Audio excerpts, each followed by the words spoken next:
They tried to embarrass me with a date in a wheelchair, and she was the most beautiful woman in the room. My brothers laughed as she rolled up beside me at the gala. They thought I'd shrink. They didn't know who she really was. By midnight, every smug face at that table belonged to me. Hey everyone, welcome back to the channel. If you enjoy stories like this one, take a second to hit that like button and subscribe so you never miss an upload. Now let's get back into the story. 8 months ago, on the night of the Whitfield Foundation Charity Gala, I almost stayed home. I was 32 years old, the middle son of the Ashford family, and I had spent most of my life being told I was the disappointment. My older brother Preston ran a hedge fund in Manhattan. My younger brother Marcus had just been promoted to junior partner at our father's firm. I was the one who taught art history at a small private school in Connecticut. My salary was a rounding error to them. My quiet was an insult. The gala was an annual thing. Black tie, champagne towers, donors writing checks for tax breaks. My mother had called me 3 times that week to remind me to come. She had also mentioned, almost in passing, that they had arranged a date for me. Just a favor, she said. A friend of a friend. Be polite. I should have known. I arrived at the venue at 7:30. The building was downtown, a converted industrial space with 20-foot ceilings and glass walls. My family had reserved a table near the front. Preston was already there with his wife, both of them looking like a magazine spread. Marcus was at the bar, laughing too loud at his own joke, the way he always did when he knew people were watching. My mother spotted me and waved me over. She straightened my tie, even though it didn't need straightening. My father gave me a nod, which was the most warmth I had gotten from him in years. "She's just arriving," my mother said. "Be a gentleman," I asked who. She smiled a little too wide and turned away. That was when Marcus came back from the bar. He was holding 2 drinks and grinning at me like a kid who had hidden something in my bed. "You're going to love this one," he said. I followed his eyes toward the entrance. A woman was being escorted in by one of the venue staff. She was in a wheelchair, mid-20s, maybe 26. Dark hair pulled back simply. A deep green dress that fit her like it had been made for her, which I realized later it had been. She wasn't looking around for anyone. She was talking to this staff member like they were old friends, laughing at something he had said. Marcus leaned close to my ear. "Try not to scare her off," he said. "She's already had it rough." He said it loud enough for the next table to hear. 2 of my cousins laughed. Preston pretended not to. My mother's lips pressed into a thin line, but she didn't correct him. I felt my face go hot. I felt the old reflex kick in, the one that told me to make myself smaller, to laugh along, to take the joke and go. I almost did. But then she looked up and saw me. She didn't look embarrassed. She didn't look fragile. She looked at me the way you look at someone you're trying to figure out. Calm. A little curious. Faintly amused, like she already knew the punchline I was supposed to be the butt of, and she was waiting to see what I would do with it. I walked over to her. I pulled out the chair next to her spot at the table, then realized she wouldn't need it and pushed it back in without making a thing of it. I sat down in the chair across from her instead, so we'd be facing each other instead of side by side. She watched me do all of that without saying anything. "I'm sorry about my brother," I said.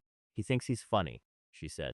"No," I said. "He really isn't." She smiled then, just a small one. She held out her hand across the table. "Elena," she said. "Daniel." Her grip was firm. She didn't let go right away. When she did, she picked up her water glass and took a slow sip, watching me over the rim. "So," she said, "how long are you supposed to last before you fake a phone call and leave?" I laughed. I actually laughed out loud, the kind of laugh that comes up before you can stop it. Marcus's head turned at our table. My mother's did too. Preston paused mid-sentence with his wife and stared. I had not laughed like that at a family event in years. "That obvious?" I said. "You've checked your phone twice since you sat down," she said. "And we haven't ordered yet." I put the phone face down on the table. "I'm not leaving," I said. She tilted her head, studied me for a second, longer than was comfortable. Then she leaned in across the table, close enough that I could smell her perfume, something warm and dry like cedar. "Good," she said quietly, "because I came here tonight specifically to ruin their evening, and I think I'm going to need help." I stared at her. She winked at me, actually winked. Then she sat back, picked up the menu, and said in a perfectly normal voice, "What's good here?" Across the room, Marcus was watching us with a confused look starting to crawl across his face. He had expected to see me squirming. He had expected to see me making excuses. Instead, I was leaning toward the woman he had picked to humiliate me, and I was smiling at her like she had just handed me a key to a door I didn't know existed. I didn't know it yet, but my life had just split into a before and an after. And the after was sitting across from me in a green dress, picking out an appetizer, about to change everything I thought I knew about my own family. Dinner came in courses I barely tasted. Elena ordered the duck. I ordered whatever she didn't because she said we should split. She did that without asking, the way someone does when they've already decided you're worth the small intimacies. I noticed, I think she meant me to notice. She asked me what I did. I told her. I expected the usual polite glaze, the way most people at these dinners reacted when I said I taught high school. Elena leaned forward instead. Which period? She said. Renaissance through early modern. Sometimes I sneak in 20th century if the kids are good. Caravaggio or Artemisia? Artemisia. It's not close. She nodded slowly, like I had passed something. Good answer. You know her work? I know everyone's work, she said, and then she changed the subject before I could ask what she meant. She asked me about my students. Real questions. What did they get wrong about the period? What did they get right? Did I have a favorite? I told her about a girl in my second period class who had written a paper arguing that Judas slaying Holofernes was a self-portrait of rage, and how I had given her an A and told her to keep going.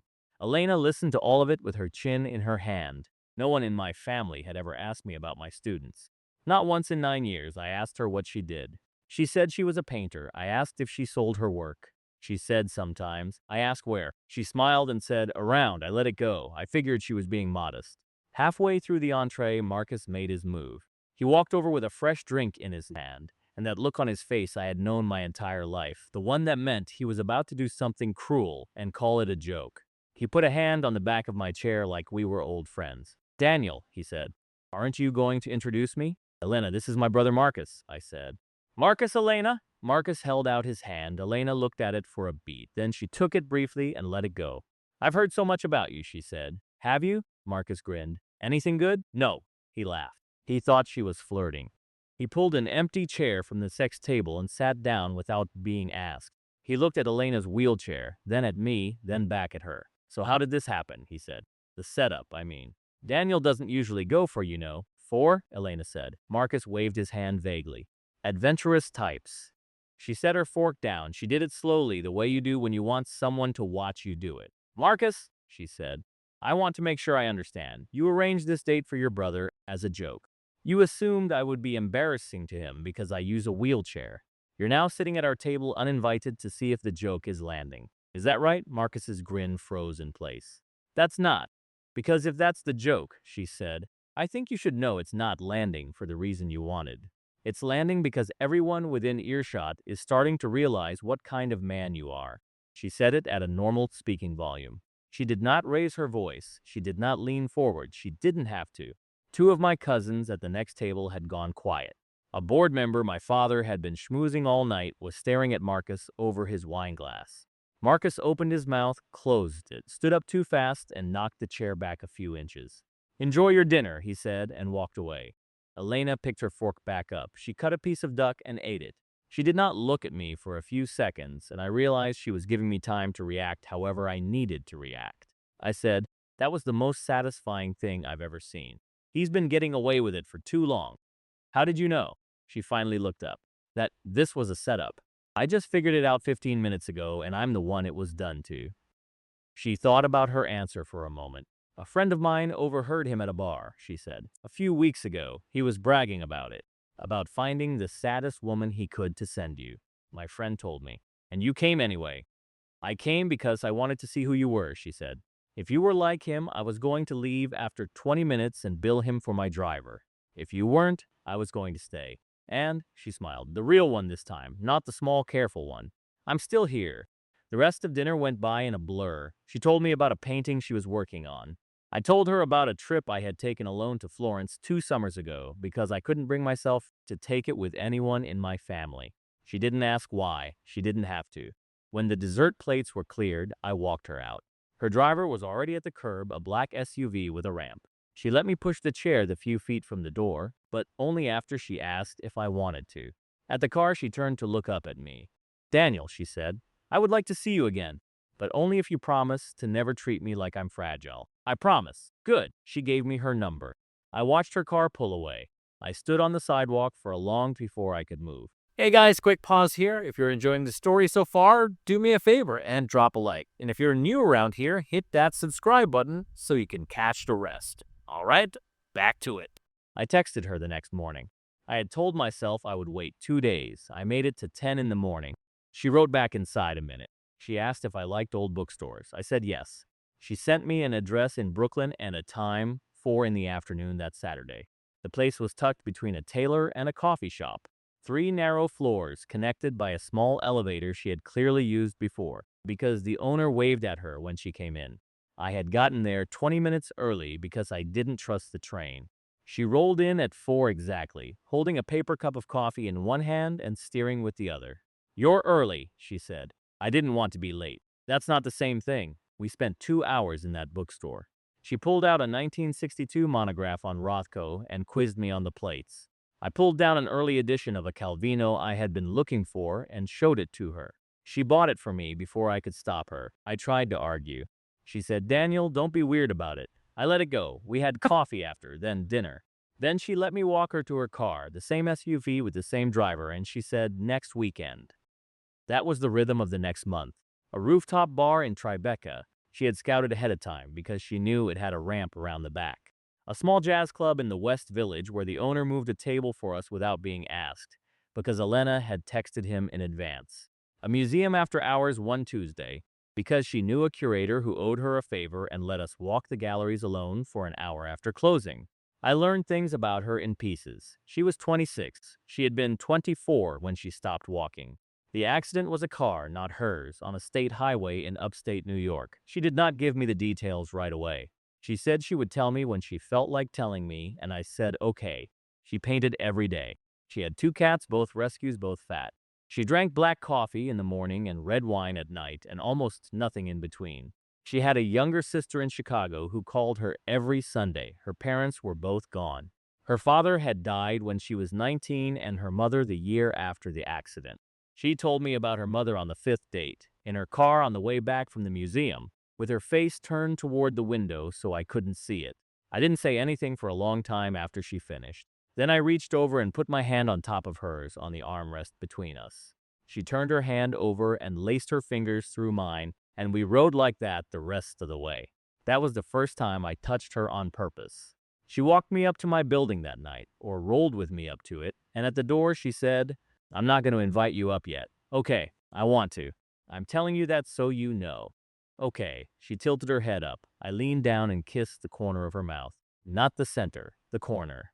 She closed her eyes for a second, and then opened them and said, "Good night, Daniel." I floated up the stairs to my apartment. The next week, she invited me to her place for the first time. It was a converted unit in a building in Long Island City, all one floor, wide doors, low counters. A small studio off the living room with a north-facing window and a half-finished canvas on an easel. The canvas was a landscape, a lake at dawn, mist on the water. I stood in front of it for a long time. "Is this Cedar Lake?" I said. She looked up from the kitchen, surprised. "How did you know?" "I went there as a kid. Once, my uncle took me." She came over and stopped beside me. I painted it from a photograph. "A friend sent it to me last winter. It's beautiful. It's not done. It looks done. It's not done because I haven't figured out what to put in the foreground yet." I looked at her. She was looking at the painting, not me, but I could tell she was listening. "It doesn't need anything in the foreground," I said. She was quiet for a moment. "I think you might be right." She finished it that week. The next time I came over, it was framed and propped against the wall. She told me she wanted me to have it. I told her I couldn't accept it. She told me it was already mine. She had decided I could either take it home or leave it leaning against her wall forever and look at it whenever I visited. I took it home. I hung it over my couch. I sat on the couch that night and looked at it for an hour and called in sick to school the next day for the first time in 3 years, just to look at it some more. Somewhere in those weeks, I stopped going to family dinners. The first one I missed, my mother left 3 voicemails. The second one, she called Preston, who called me. The third one, my father called. I did not pick up. I sent a short text saying I had plans. I did not say what I had plans. Her name was Elena. She was the first person who had ever looked at me and seen exactly who I was and decided that was enough. And I had no idea yet that she was about to become the most important person in a room my family didn't even know they were standing in. My mother caught me at brunch. She had set it up 2 weeks in advance. a small place on the Upper East Side. Just the two of us, she said. She had not asked me about a single thing in my life in months, but she wanted to catch up. I knew what it was. I went anyway. She waited until the eggs came. Daniel, she said, we need to talk about this girl. Her name is Elena. Yes, Elena. We hear you're still seeing her. Who is we? She waved a hand like the question was beneath her. Everyone. Your father is worried. Preston is worried. I'm worried. You don't know her. I know enough. She set her fork down. Sweetheart. It was a sweet gesture. Honestly, I think it's wonderful that you spent some time with her. But it has been almost 2 months and people are starting to talk. People. Our people. I looked at her for a long time. She was wearing pearls. She was always wearing pearls. Mom, I said, I don't care what your people are saying. You should. I don't. Her mouth tightened. She picked her fork back up and pushed eggs around her plate without eating them. Your father wants to have her checked out, she said, quietly, just to be safe. Checked out, to make sure she isn't after something. I stood up. I dropped 2 20s on the table to cover my half. My mother watched me do it with the expression she used when one of her dogs misbehaved at a party. Daniel, sit down. No, you are being ridiculous. Tell Dad if he runs a background check on her, I will never speak to any of you again. And I mean it this time. I walked out. She did not follow me. Preston called me that afternoon. He used his work voice, the one he used with clients, calm and reasonable and just slightly condescending. He said he understood. He really did. He had dated a few girls our parents didn't approve of in his 20s too. But Daniel, he said, this one was different. This one looked like she had a reason to attach herself to someone like me. Did I understand what he was saying? I said I understood perfectly. I said he was the second person in my family in one day to suggest that the only reason a woman would be with me was money. I asked him if he had ever once considered that he was the problem. He hung up on me. I should have known Marcus would be the worst of it. My cousin Hannah got engaged that month. The party was at my parents' house in Greenwich. I had skipped 2 family events already, and my mother told me on the phone, in a voice that was not asking, that I was coming to this one. I told Elena. She told me to go. She said skipping a cousin's engagement would hurt people who hadn't earned it, and the people I was angry at would just use my absence as proof. She was right. I went alone. I had not my family, Elena, and I were serious. I had not even said the word girlfriend out loud yet. I wasn't going to introduce her into that house until she wanted to come. The party was already loud when I arrived. Hannah hugged me. Her fiancé shook my hand. I made it 40 minutes before Marcus found me. He had been drinking. I could tell from across the room. He had the loose, swinging walk he got at family things when he was 3 drinks past where he should have stopped. He came up beside me with a glass of something brown and slung an arm around my shoulders. There he is, he said. The man of the hour. Marcus, how's the girlfriend? Don't. I'm being nice. You're not. He laughed. He squeezed my shoulder. He raised his glass toward the room. Everyone, he said, loud enough that the music suddenly felt quieter. A toast to my brother, who is going to make a wonderful husband someday. Pushing the stroller, pushing the chair, pushing the... I do not remember standing up. I remember my drink being in my hand and then being on the floor. I remember Marcus's face changing when he realized I was not laughing. I remember my mother across the room with her hand at her throat. I remember my father starting to stand from his chair, slow the way he did when he was about to say something that ended a conversation. I walked out. I did not say goodbye to Hannah. I did not say anything to anyone. I walked down the long driveway and got in my car and sat behind the wheel and shook for a few minutes before I could drive. I made it 2 blocks before I pulled over and called Elena. She picked up on the second ring. Hi, she said. Hi. She did not ask what was wrong. She waited. I left, I said. Are you driving? I'm parked. Have you eaten? I started laughing, not because anything was funny, because she had asked the only question that mattered, and she had asked it without making me explain anything. No, I said. Come over. I'll order something. I drove to her apartment. She buzzed me up. When she opened the door, she did not say anything for a long moment. She just looked at me.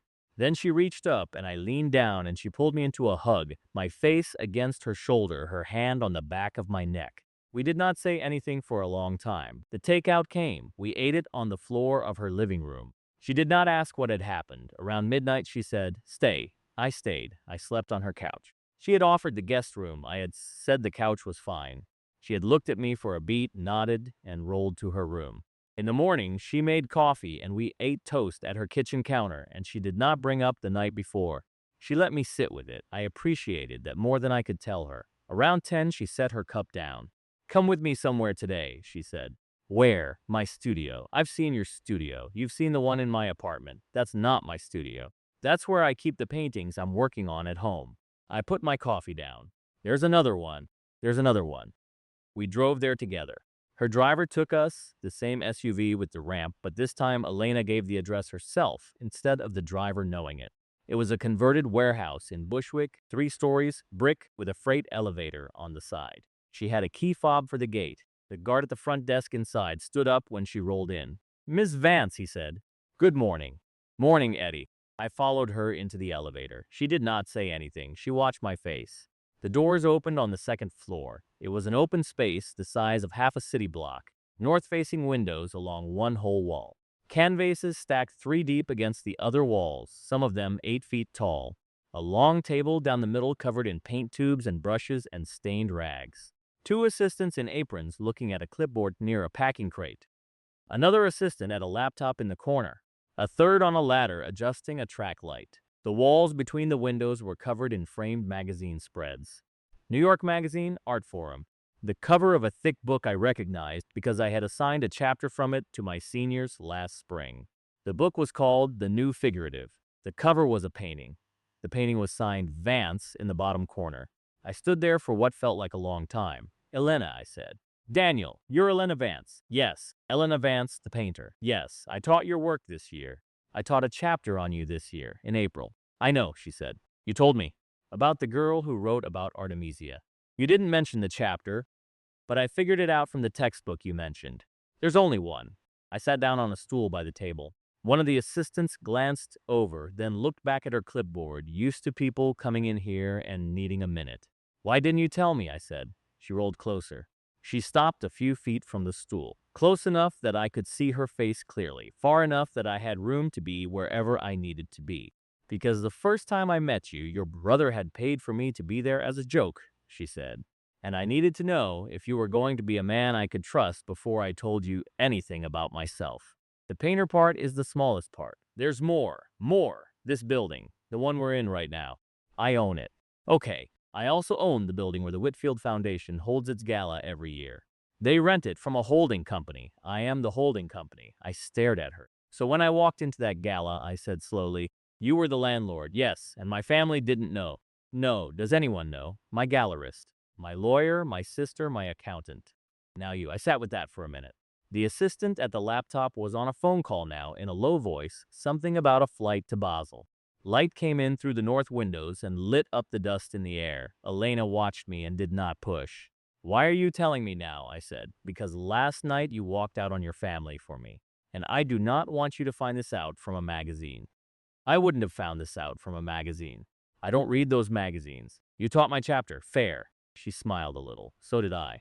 The first real breath I had taken since I walked into the building. Daniel, she said, I needed you to choose me before you knew any of this. I needed to know that the man I was sitting across from at that dinner was sitting across from me because of me, not because of any of this. I'm sorry I didn't tell you sooner. I'm not sorry I waited. I got off the stool. I walked over to her. I put one hand on the armrest of her chair and crouched down so we were at the same height. I looked at her and I said, I would have chosen you if you painted on napkins. I know. I'm choosing you right now. Knowing all of it, none of this changes anything for me. I know that too. I kissed her then. I had been waiting weeks. I had been trying to figure out the right moment, and there had not been one, and now there was, in the middle of her studios, with 2 assistants pretending not to look and paint on the floor and light coming in through the windows. She put her hand on the back of my neck and pulled me closer. I had paint on my palm from the armrest. I left a print on her jaw when I pulled back. She laughed when she saw it. She didn't wipe it off. I needed to do that for a while, I said. Me too. I stood up slowly. I looked around the studio one more time. A whole life she had built without telling me, waiting to see if I deserved to know it. I had no idea yet how much she had planned. I just knew I was in. We did not leave the studio for hours. She gave me the tour. She showed me a canvas she had been working on for 8 months, a portrait of her sister from memory, half finished because she could not get the eyes the way she wanted them. She showed me a stack of small studies she did every morning, 10 minutes each, 50 of them in a milk crate by the window. She showed me the back room where the finished work was crated for shipping, two pieces going to a collector in Tokyo, one to a museum in Houston, three to a gallery in London for a group show that opened next month. I asked her how much her work sold for. She told me. I sat down on a different stool. That's per painting, I said. Yes. Okay, she laughed at my face. I laughed too. There was nothing else to do. Around 2 in the afternoon, the assistants left for lunch. The studio emptied out. Elena rolled over to a small kitchen tucked behind a half wall and made us both sandwiches. We ate them on a battered leather couch by the window. I sat on one end. She transferred from her chair to the other end without asking for help. I noticed. I did not say anything. She had told me at the gala to never treat her like she was fragile, and I had been keeping the promise harder than she probably realized. She picked up the conversation like we had been having it. There's something else I need to tell you, she said. Okay, about the night we met. Okay, she turned to face me, one leg tucked under her on the couch. I told you a friend overheard Marcus at a bar, she said. That was true. What I did not tell you was where or why my friend was paying attention. Tell me. The bar was at the bottom of the Whitfield building. The one I own. My friend manages the lounge. She knows me. She knows my work. She knew the Ashford family had the gala booked there in 3 weeks. She heard Marcus bragging to two of his friends about what he was setting up for you. She called me that night, and you decided to come, not right away. I sat with it for 2 days. I almost called my lawyer to refuse the lease renewal next year just out of spite. Then I decided that wasn't enough. I wanted to see his face. I wanted to see yours too. Why mine? She looked at me for a moment. Because I have been on the receiving end of a lot of cruelty in 2 years, she said. And I wanted to know if the man your brother was so sure would be embarrassed by me was the kind of man who deserved the embarrassment. And if I had been, I would have left. I told you that already. 20 minutes in a Bill driver. And if I had been cruel, she did not answer right away. Then I would have raised the rent on the foundation next cycle by a number that would have made your father resign from the board, she said. Quietly, through the holding company, he would never have known why. I stared at her. That was the plan. That was one plan. I had a few. You really came that night to ruin them. I came that night to find out who you were. The ruining was on the table. It depended on you. I sat with that. I was not upset. I should have been, maybe, but I was not. She had been honest with me before she had to be. She had told me about the studio. She was telling me about this. There was nothing she was hiding that I could feel. What changed your mind? I said. You did. Within about 30 seconds. What did I do? You pulled out the chair I didn't need. You realized your mistake. You did not make a thing of it. You sat down across from me instead of next to me so we could see each other's faces.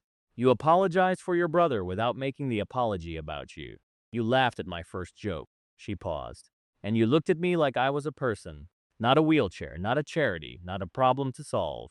A person. That's the bare minimum. You would be amazed how few men clear it. I reached over and took her hand. She let me. We sat like that for a while. I have been falling for you since that night, she said. I want you to know that. I held it back.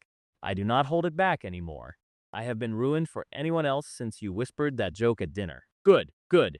We did not move for a long time after that. The light shifted across the studio floor. Her cats were not here. They were at her apartment, but if they had been, they would have been on us. I told her that. She laughed and said the cats would have to wait their turn.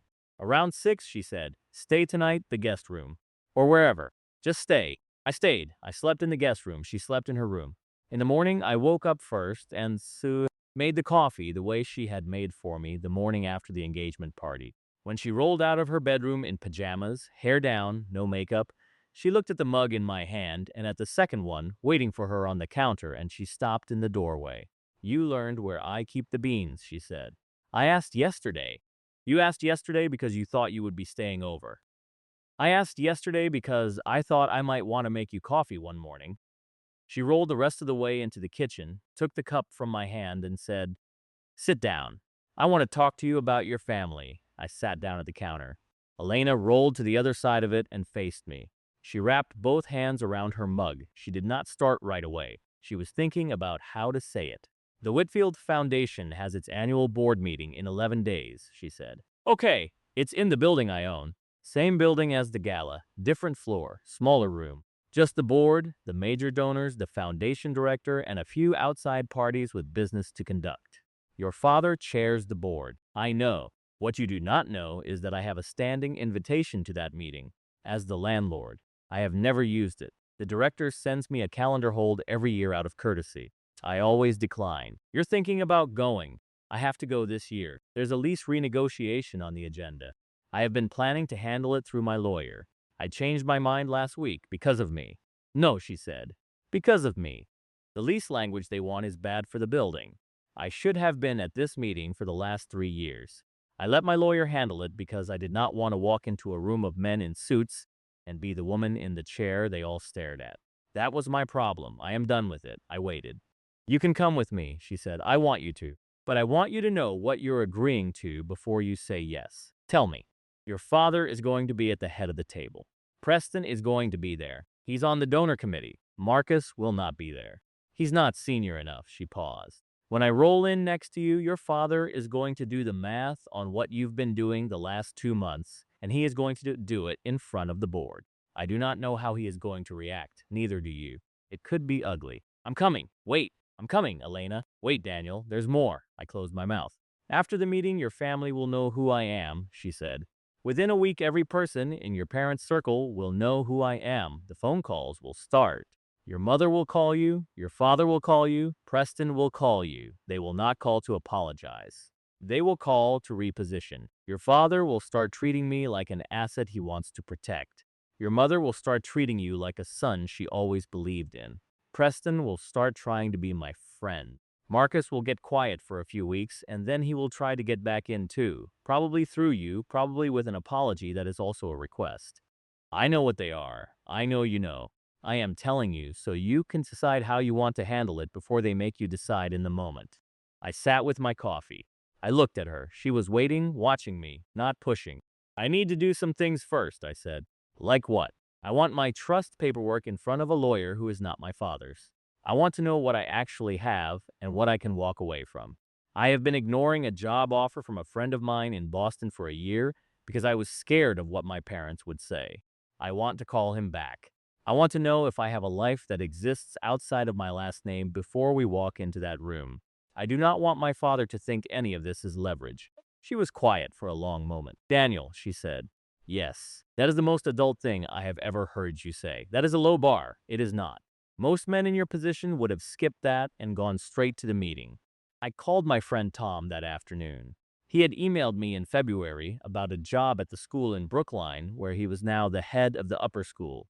I had told him I would think about it. I had thought about it for 8 months. He picked up on the second ring and laughed when he heard my voice and said the job was still mine if I wanted it. We talked for 40 minutes. He sent me the offer letter that night. I called Elena's lawyer the next morning. Elena had given me her number. The lawyer was a woman named Patricia who had a voice like she had been doing this for 30 years and was not impressed by anyone. I told her my situation. She asked me to send her the trust paperwork. She read it overnight and called me back the next day and told me in plain language what I owned outright, what was structured through my father, and what I could walk away from clean. Most of it was mine. The pieces that were not, I did not need. I told my landlord at school I would not be renewing my contract for next year. I gave them 8 months' notice so they could find a replacement. The headmaster shook my hand and told me Connecticut would be poorer for it. I drove back to the city that afternoon, and I felt lighter than I had felt since I was a teenager.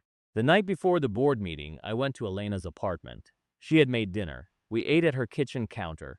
The cat sat on the chair at the end and watched us. She set her fork down halfway through. Whatever happens tomorrow, she said, I am yours. We do not have to make a scene. We do not have to prove anything. If you want to walk in and walk out and never see them again, I am yours that way too. I want to walk in with you, I said. That's it. The rest will do itself. She reached across the counter. I took her hand. The cats kept watching. The meeting was at 10 in the morning. We arrived at 9:45. Her driver pulled around to the side entrance she used for the building, the one with the loading dock and the wider doors. The security guard at that entrance was a different one than the lobby. He stood up when he saw her and said, Morning, Ms. Vance. Elena introduced me by name. He shook my hand. We took the freight elevator to the 8th floor. The board met in a conference room at the end of a long hallway. The hallway had a wall of windows on one side that looked out over the river. Elena rolled down it slowly. I walked beside her. She was wearing a charcoal suit, tailored, the jacket cut so the lines stayed clean when she was sitting. Her hair was pulled back. She had a leather folio in her lap. She looked like she had been doing this kind of meeting for 20 years. I had on a navy suit and a tie I had bought 3 days ago because none of mine were right for this. The door to the conference room was open. The foundation director, a woman named Margaret, was standing just inside it greeting people. She saw Elena and her whole face shifted. "Miss Vance," she said, walking over, "thank you for coming. I was so glad to see your name on the list this morning." "Margaret, good to see you. This is Daniel Ashford." Margaret's eyes flicked to me, then back to Elena, then back to me. The math happened on her face in less than a second. She is a professional. She did not let any of it show past that flicker. "Mr. Ashford," she said. "Welcome." She walked us into the room. My father was already at the head of the table. He was reading something on his tablet. Preston was at his right hand, talking to a man I recognized from a Christmas party years ago. 3 other board members were seated around the table. 2 outside attorneys were against the wall. A man from the building's property management company was at the far end with a stack of documents. The room had 10 people in it, and 9 of them looked up when we came in. The 10th was my father. He looked up half a second later. I watched it happen. He saw me first. His face did the small downward pull he did when he was about to say something cutting, which he had not realized yet he could not say in this room. Then he saw Elena. Then he saw the folio in her lap, and the way Margaret had walked her in, and the way the property manager at the end of the table had stood up. Then he stopped. He stopped completely. He stopped the way a man stops when he is running calculations and the answer is not coming out the way he wanted. Preston caught up a beat later. His face went through 3 things very fast: surprise, recognition, then the smooth board meeting expression that meant he was already trying to figure out the play. Margaret cleared her throat. "Before we begin," she said, "I want to acknowledge that we have Miss Vance with us today. As many of you know, Miss Vance is the principal of the holding company that owns this building. She has graciously hosted the Foundation's events for the last 6 years. Miss Vance, welcome. We are honored." Around the table, the 2 attorneys and one of the board members nodded like they had known. The other board members did the slow, careful nod of people who had not. My father did not nod. He was still looking at me, then at Elena, then at me. Elena rolled to the open spot at the table next to Margaret. I took the chair beside her. "Thank you, Mark," she said. Her voice was even and warm and not loud. "I'm sorry I haven't been at one of these in person before. That's on me. Going forward, I plan to be. Let's get started." The meeting ran 50 minutes. Most of it was routine. There was a budget review. There was a discussion of next year's gala calendar. There was a vote on a small grant. Elena did not speak for the first 30 minutes. She sat and listened and took notes on her folio. Then they got to the lease. The property manager presented the renewal terms. The terms were what Elena had told me they would be. They were not good for the building. They were generous to the foundation in 3 specific ways that added together came out to a number Elena had quoted me at her kitchen counter the week before. My father, in his role as chair, opened the floor for discussion. He looked at Elena. He looked at her in the way a man looks at someone when he is trying to figure out where the leverage in the room sits. Elena set her pen down. "Margaret," she said, "the foundation has been a good tenant. I have no interest in changing that. I do have concerns about 3 items in the proposed renewal. I will not go through them now. I will send a marked up version to your office and to council tomorrow morning. I expect a response by the end of next week. If we cannot agree, we can extend the current terms on a month-to-month basis while we keep talking. I do not want anyone to feel rushed." She said all of that in the voice of someone who had been negotiating leases for 10 years, which I realized she had. My father said, "Of course." That was all he said. 2 words. He was a man who had not been told no by anyone in a room in 15 years. He said it like the words tasted strange in his mouth. Elena packed her folio. She thanked Margaret. As she rolled past my brother's chair on the way out, she stopped. She looked at Preston. She smiled. "Tell Marcus," she said quietly, "that he picked well for him. Thank you." Then we left. The phone calls started in the car. My mother first. "I let it go to voicemail," she called again. "I let that one go too." Preston called before we hit the bridge. I sent it to voicemail. Marcus called as Elena's driver was pulling up in front of her studio. I turned the phone off. Elena watched me do it. She did not say anything. We went upstairs to the studio together, and she went to her corner of it and started prepping a canvas for the show that was coming up. I sat on the leather couch by the window with a book she had handed me on the way in. I did not read it. I sat with the book closed on my lap and listened to her work for an hour. The sound of her stretching canvas was the calmest sound I had heard in a year. I turned the phone back on at 4 in the afternoon. There were 23 missed calls, 11 voicemails, 46 texts. I read them in order. My mother's voicemails were all variations of the same message. Sweetheart, please call. Daniel, we need to talk. Daniel, your father is very upset. Please call. Daniel, this is your mother. Please be a man and pick up the phone. Preston's texts were strategic. He started with a casual one, like nothing had happened. Hey, drinks this week. Then a warmer one an hour later suggesting we get lunch, just the two of us, no parents. Then a longer one, around 2, that started with the words I think we got off on the wrong foot regarding Elena, and went on for 3 paragraphs about how he had been worried about me. But now he could see he had been wrong, and he would love to take us both out to dinner, so he could apologize properly and get to know her. Marcus had sent 6 texts, each one less coherent than the last. The first one was at 11 that morning. The last one was at 3 in the afternoon. He had been drinking by the last one. The last one just said, dude, please call me. My father had not called. My father had not texted. That was how I knew he was the most upset. He showed up at my apartment that night at 8:30. I had not gone home. I was still at Elena's studio. He had figured out I was not at my apartment after 20 minutes of knocking and had called my mother, who had called me, and I had picked up that one because I wanted it over with. I told her I would be home in an hour. She told me my father would be waiting. He was sitting on the steps of my building when I got there. He had his coat folded over his arm. He stood up when he saw me. He did not look angry. He looked tired, which was worse, because I had not seen him look tired in 20 years. I led him upstairs. I made coffee. I did not offer him anything else. We sat in my small kitchen at the small table I had bought for $100 at a flea market 8 years ago. Daniel, he said. Dad, I owe you an apology. I waited. I should have asked you about her. I should not have let your mother handle it the way she did. I should not have let Marcus speak the way he's been speaking. I have been a poor father to you for a long time. I would like to do better, starting now. He had practiced it, I could tell. He had practiced it in the car on the way over and probably in his office before he left. The words were all the right words. Dad, I said. When did you decide to apologize? I have been thinking about it for some time. When today did you decide?